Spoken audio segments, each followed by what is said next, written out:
Are you a cat lover? Then you know personal space is just a suggestion. Here's what living with a cat really looks like. Cats don't just invade your space, they own it. Need to type an email? Bam, there's a cat on your keyboard.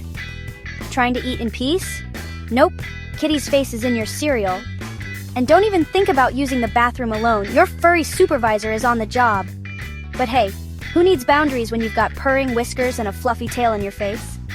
That's the cat life. And honestly, we wouldn't have it any other way.